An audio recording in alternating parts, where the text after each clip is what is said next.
Good morning to everyone. ಸುಮಾರು 2 ವರ್ಷಗಳ ನಂತರ ನಾನು ನಿಮ್ಮ ಸಂಪರ್ಕಕ್ಕೆ ಬರುತ್ತಲಿದ್ದೇನೆ. ಕಾರಣ ಇಷ್ಟೇ, ವೈಯಕ್ತಿಕ ಕಾರಣ ಮತ್ತು ಅಗತ್ಯ ಇಲ್ಲ ಅನಿಸಿತ್ತು. ಆದರೆ ರಾಜ್ಯದ ಮೂಲೆ ಮೂಲೆಗಳಿಂದ ಈ O B C N C L ಪ್ರಮಾಣ ಪತ್ರಗಳ ಬಗ್ಗೆ ಮತ್ತು EWS NCL ಸರ್ಟಿಫಿಕೇಟ್, ಹೀಗೆ 2-3 ಪ್ರಮಾಣ ಪತ್ರಗಳ ಬಗ್ಗೆ ಬಹಳಷ್ಟು ಜನ ಎನ್ಕ್ವೈರಿ ಮಾಡ್ತಿದ್ದರಿಂದ ಅವರಿಗೆ ಒಂದು ಮಾರ್ಗದರ್ಶನ ರೂಪದಲ್ಲಿ ಈ ವಿಡಿಯೋನ ಮಾಡೋಣ ಅನ್ನೋ ದೃಷ್ಟಿಯಿಂದ ಮಾಡ್ತಾಯಿದ್ದೇನೆ. ಮೊದಲನೆಯದಾಗಿ OBC ಅಂದರೆ ಏನು? ನಿಮ್ಗೆ ಗೊತ್ತಿರೋ ಹಾಗೆ ಇದು OBC ಸೆಂಟ್ರಲ್ ಗೌರ್ಮೆಂಟ್ನಲ್ಲಿ ಮೀಸಲಾತಿ ಹೇಗಿರ್ತದಪ್ಪ ಅಂತಂದರೆ, ಒಂದು 100 ಸೀಟುಗಳ 50 ಸೀಟು ಜನರಲ್ ಮೆರಿಟಿಗಿದ್ದರೆ 27 ಸೀಟುಗಳು OBC NCL ಕ್ಯಾಂಡಿಡೇಟ್ಸ್ಗಳಿಗೆ ಇರ್ತವೆ. ಇನ್ನು 23 SC ST ಅಭ್ಯರ್ಥಿಗಳು. ಇದು main reservation system of central government. ಈ 27% ಆಫ್ ರಿಸರ್ವೇಷನನ್ನು ನಾವು OBC ಅಭ್ಯರ್ಥಿಗಳು ಪಡಿಬೇಕು ಅಂತಂದರೆ they have to enclose the OBC NCL certificate. ಈ OBC NCL ಸರ್ಟಿಫಿಕೇಟನ್ನು ಪಡೆಯುವುದು ಹೇಗೆ? ಯಾರು who are eligible for this? ಅದಕ್ಕಾಗಿ ನೀವು ಈ ಇನ್ಫಾರ್ಮೇಷನನ್ನು, ಇದಕ್ಕೆ related to OBC NCL certificate ಇನ್ಫಾರ್ಮೇಷನನ್ನು ನೀವು ಸೆಂಟ್ರಲ್ ಗೌರ್ಮೆಂಟ್ನ 2 ಡಿಪಾರ್ಟ್ಮೆಂಟ್ನಲ್ಲಿ ನೇರವಾಗಿ ಪಡೆದುಕೊಳ್ಬೋದು. ಒಂದು NCBC, national commission of backward classes ಅಂತ ಒಂದು ಕಮಿಷನ್ ಇದೆ. ಅದರದ NCBC ವೆಬ್ಸೈಟ್ನಲ್ಲಿ ನಿಮಗೆ ಬೇಕಾದಂಥ OBC NCL ಕ್ರಿಮಿ ಲೇಯರ್ಸ್, ನಾನ್ ಕ್ರಿಮಿ ಲೇಯರ್ಸ್, ಇನ್ಕಮ್ ಕ್ರೈಟೇರಿಯಾ ಅಥವಾ what ever clarification, government orders, circulars since from 1993, 1993ರಿಂದ OBC reservation ಜಾರಿಗೆ ಬಂದಿದೆ. ಅಲ್ಲಿಂದ ಇಲ್ಲಿವರೆಗೆ ಎಲ್ಲ ಸರ್ಕ್ಯುಲರ್ಗಳು ನಿಮಗೆ ಈ ವೆಬ್ಸೈಟ್ನಲ್ಲಿ ಸಿಗುತ್ತವೆ. ಮತ್ತೊಂದು ಅವಕಾಶ DOPT ಅಂತ ಹೇಳ್ತಾರೆ, department of personal and training ಅಂತೇಳಿ. ಇದು ಸೆಂಟ್ರಲ್ ಗೌರ್ಮೆಂಟಿಂದ ಒಂದು ಡಿಪಾರ್ಟ್ಮೆಂಟು. ಇಲ್ಲಿ ಕೂಡ ಈ ಇನ್ಫಾರ್ಮೇಷನ್ ನೀವು ತೆಗೆದುಕೊಳ್ಳಬಹುದು. ಇನ್ನು ಗೊಂದಲ ಇರುವುದು OBC ಕ್ಯಾಂಡಿಡೇಟ್ಸ್ಗೆ, ಅದು ಕರ್ನಾಟಕದಲ್ಲಿ ಯಾರು ಕ್ರಿಮಿ ಲೇಯರ್ಸು, ಯಾರು ನಾನ್ ಕ್ರಿಮಿ ಲೇಯರ್ಸು ಅನ್ನೋದ್ರ ಬಗ್ಗೆ. ಈ ಡಿವೈಡ್ ಮಾಡೋದ್ರ ಬಗ್ಗೆ ಅಲ್ಲಿ ಸರ್ಟನ್ ಕ್ರೈಟೇರಿಯಾ ಇದ್ದಾವೆ. ಆ ಕ್ರೈಟೇರಿಯಾದ ಗೊಂದಲಗಳೇ, ಕನ್ಫ್ಯೂಷನ್ನೇ ಕೂಡ ಬಹಳಷ್ಟು ಜನರಿಗೆ, ಬಹಳಷ್ಟು ಎಲಿಜಿಬಲ್ ಕ್ಯಾಂಡಿಡೇಟ್ಸ್ಗಳಿಗೆ who are eligible to get this OBC NCL but they are not getting. ಅದು ಕಾರಣ ಗೊತ್ತಿಲ್ಲ. ಅದು ಆ ಒಂದು ಕ್ಲಾರಿಫಿಕೇಷನ್ ಕೊಡುವ ಒಂದು ದೃಷ್ಟಿಯಿಂದನೇ ನಾನು ಇನ್ನೊಮ್ಮೆ ಈ ವಿಡಿಯೋನ ವಿವರವಾಗಿ ಹೇಳ್ತಾ ಇದ್ದೇನೆ. ಕ್ರಿಮಿ ಲೇಯರ್ಸ್ ಅಂದರೆ ನಾನು ಹೇಳಿದೆ, ಸಾಮಾನ್ಯವಾಗಿ ಕ್ಲಾಸ್ 1 ಆಫೀಸರ್ ಯಾರಿರ್ತಾರೆ ಸೆಂಟ್ರಲ್ ಗೌರ್ಮೆಂಟ್ನಲ್ಲಿ, ಸ್ಟೇಟ್ ಗೌರ್ಮೆಂಟ್ನಲ್ಲಿ ಅಥವಾ any other government organisation, even private bank or any other organisation who are in class 1 position or class A grade officers, ಅವ್ರ ಮಕ್ಕಳಿಗೆ ಇದನ್ನು ತಗೊಳ್ಳಿಕ್ಕೆ ಬರೋದಿಲ್ಲ. They are coming under creamy layers.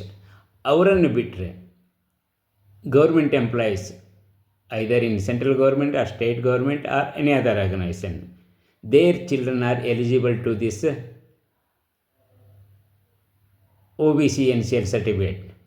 ಆದರೆ ಅದು ಆಗ್ತಾ ಇಲ್ಲ.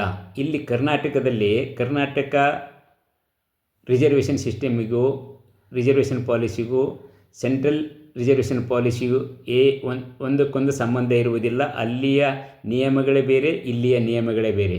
ಇಲ್ಲಿ ನಾವು ಕ್ಯಾಟಗರಿ ಸರ್ಟಿಫಿಕೇಟ್ ಕೊಡಬೇಕಾದ್ರೆ ಅವರು 8 ಲಕ್ಷದ ಆದಾಯವನ್ನು ನೋಡ್ತಾರೆ. 2A 2B ಅಥವಾ 3A 3B ಸರ್ಟಿಫಿಕೇಟ್ಗಳು ನೀವು ಪಡ್ಕೋಬೇಕು ಅಂದರೆ ನಿಮ್ಮ ಕುಟುಂಬದ ಆದಾಯ 8 ಲಕ್ಷಕ್ಕಿಂತ ಕಡಿಮೆ ಇರಬೇಕು ಅಂಥೇಳಿ ನಿಯಮ ಮಾಡಿದ್ದಾರೆ. ಅದು ಬೇರೆಯವ್ರಿಗೆ ಸಿಗ್ತಾನೂ ಇಲ್ಲ.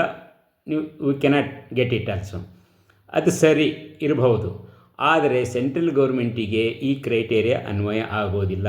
ಸೆಂಟ್ರಲ್ ಗೌರ್ಮೆಂಟ್ ನಿಯಮ ನೀವು ನೋಡಬೇಕಂದ್ರೆ ನಾನು ಹೇಳಿದ ಹಾಗೆ NCBC DOPT ಒಳಗೆ ಗೌರ್ಮೆಂಟ್ ಆರ್ಡರ್ಸು, ಗೌರ್ಮೆಂಟ್ ಸರ್ಕ್ಯುಲರ್ಸು ಕ್ಲಿಯರಾಗಿ ಇದ್ದಾವೆ. ಅವನ್ನು ನೀವೇ ಓದ್ಕೊಳ್ಳಿ. ದುರಂತ ಅಂದರೆ who are writing exam, UPSC exam, IAS, IPS, IFS or whatever,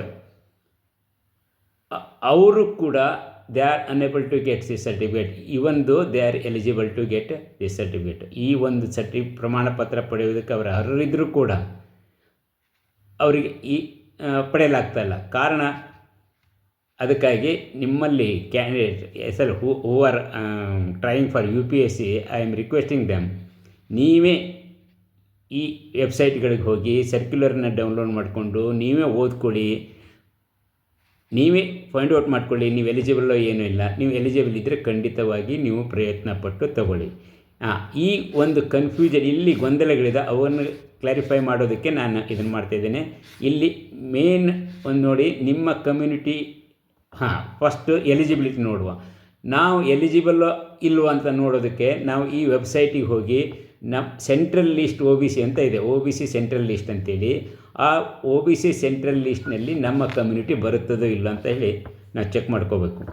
ಅದು ಹೇಗೆ ಚೆಕ್ ಮಾಡೋದು ಅಂದರೆ NCBC ಓಪನ್ ಮಾಡಿ, ಅಲ್ಲಿ central list OBC central list ಅಂತ ಇದೆ. ಭಾರತದ ಎಲ್ಲ ಜಾತಿಗಳ OBC ಜಾತಿಗಳ ಪಟ್ಟಿ ಇದೆ. ಅದು ಸ್ಟೇಟ್ ವೈಸ್ ಪಟ್ಟಿ ಮಾಡಿದ್ದಾರೆ.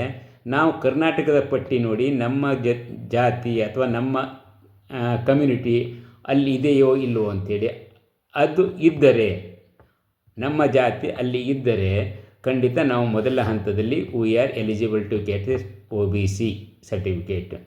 ಅಂದರೆ ನಮ್ಮ ಜಾತಿ OBC ಲಿಸ್ಟ್ನಲ್ಲಿದೆ, ನಾವು ಎಲಿಜಿಬಲ್ಲು. ಇನ್ನು ಇಲ್ಲಿ ಮತ್ತಷ್ಟು ದೊಡ್ಡ ಗೊಂದಲ ಇರೋದು ಇನ್ಕಮ್, ಆದಾಯ. ಯಾರ ಆದಾಯ, ಎಷ್ಟು ಆದಾಯ, ಯಾವುದ್ರ ಬಗ್ಗೆಯೂ ಎಲ್ಲದರ ಬಗ್ಗೆಯೂ ತುಂಬ ಗೊಂದಲಗಳಿವೆ. ನಾನು ಹೇಳ್ತಾ ಇದ್ದೇನೆ, ಸರ್ಕ್ಯುಲರ್ ಇರ್ತಿದ್ದು ಗೌರ್ಮೆಂಟ್ ಆರ್ಡರ್ಸ್ ನನಗಿದೆ, ಸೆಂಟ್ರಲ್ ಗೌರ್ಮೆಂಟ್ ಆರ್ಡರ್ಸ್ ಏನಿದೆ ಅದನ್ನು ನಾನು ನಿಮ್ಗೆ ಹೇಳ್ತೇನೆ. ಮತ್ತು ಉಳಿದ ಸ್ಟೇಟ್ಗಳಲ್ಲಿ ಎಷ್ಟು ಸುಲಭವಾಗಿ ಈ ಸರ್ಟಿಫಿಕೇಟ್ ತೊಗೊಳ್ತಾ ಇದ್ದಾರೆ ಅಂಥೇಳಿ. ಇಲ್ಲಿ ಮೇನ್ ಅಂತಂದರೆ ಇನ್ಕಮ್ ಕ್ರೈಟೇರಿಯಾ 8 lakhs ಅಂತ ಫಿಕ್ಸ್ ಮಾಡಿಬಿಟ್ಟಿದ್ದಾರೆ. 8 lakhs ಯಾವ ಮೂಲಗಳಿಂದ ಅಂತೇಳಿ ನೋಡ್ಕೋಬೇಕಾಗ್ತದೆ. ಇನ್ಕಮ್ ಕ್ರೈಟೀರಿಯಾ OBC NCLಗೆ ಈ ಥರ ಇದೆ. ಇದು ಈ ಪ್ರಮಾಣ ಪತ್ರ ನೀಡುವುದು ಇನ್ಕಮ್ ಆಧಾರದ ಮೇಲೆ ಅಲ್ಲವೇ ಅಲ್ಲ. ಇದು ನಿಮ್ಮ ತಂದೆ ತಾಯಿ ಪೇರೆಂಟ್ಸ್ ಸ್ಟೇಟಸ್, ಪೇರೆಂಟ್ಸ್ ಪೊಸಿಷನ್ ಆಧಾರದ ಮೇಲೆ. ಅಂದರೆ ನಿಮ್ಮ ತಂದೆ ತಾಯಿ ಕ್ಲಾಸ್ 1 ಆಫೀಸರ್ ಆಗಿದ್ದರೆ ಗೌರ್ಮೆಂಟ್ ಆರ್ಗನೈಸೇಷನ್ಲೋ ಅಥವಾ ಯಾವುದೇ ಆರ್ಗನೈಸೇಷನ್ಲಿ ಕ್ಲಾಸ್ 1 ಆಗಿದ್ದರೆ ಅವ್ರಿಗೆ ಬರೋದಿಲ್ಲ. ಅವ್ರು ಕ್ರಿಮಿಲೇಯರ್ಸ್, ಈಗಾಗಲೇ ಹೇಳಿದ್ದೇನೆ, ಈಗೂ ಇನ್ನೊಂದು ಸಲ ಹೇಳ್ತಿದ್ದೇನೆ. ಅವ್ರ ಮಕ್ಕಳು ಬಿಟ್ಟು ಉಳಿದು ಎಲ್ಲರಿಗೂ most of the people they are eligible. ಇಲ್ಲಿ ಹೇಳ್ತೀನಿ ನೋಡಿ, ಇನ್ಕಮನ್ನು ಹೇಗೆ ಕ್ಯಾಲ್ಕುಲೇಟ್ ಮಾಡೋದು ಅಂತಂತೇಳಿ. ಅಲ್ಲಿ ಈ ನಮ್ಮ ತಂದೆ ತಾಯಿ ಆದಾಯ ಅಲ್ಲಿ ಹೇಳೋದು ಪೇರೆಂಟ್ಸ್ ಇನ್ಕಮ್ ಅಷ್ಟೇ, ಕ್ಯಾಂಡಿಡೇಟ್ಸ್ ಇನ್ಕಮ್ ಬರೋದಿಲ್ಲ, ನೆನ್ಪಿಟ್ಕೊಳ್ಳಿ. ಈ ಪೇರೆಂಟ್ಸ್ ಇನ್ಕಮನ್ನು 3 ಭಾಗಗಳನ್ನಾಗಿ ಮಾಡ್ತಾರೆ. ಇನ್ಕಮ್ ಫ್ರಮ್ ಸ್ಯಾಲ್ರಿ, ತಂದೆ ತಾಯಿ income from salary, income from agriculture, income from other sources. ಇಲ್ಲಿ ಅರ್ಥ ಆಯ್ತಾ? ಇನ್ಕಮ್ ಫ್ರಮ್ ಸ್ಯಾಲರಿ ಮತ್ತು income from agriculture should not be taken into account, should not be taken into consideration ಅಂತ very ಕ್ಲಿಯರಾಗಿ mention ಮಾಡಿದ್ದಾರೆ. ಅದಕ್ಕೆ ಕ್ಲಾರಿಫಿಕೇಷನ್ನು government ಆರ್ಡರ್ನಲ್ಲಿ ಇದೆ. ಅದರ ಅರ್ಥ ಏನು?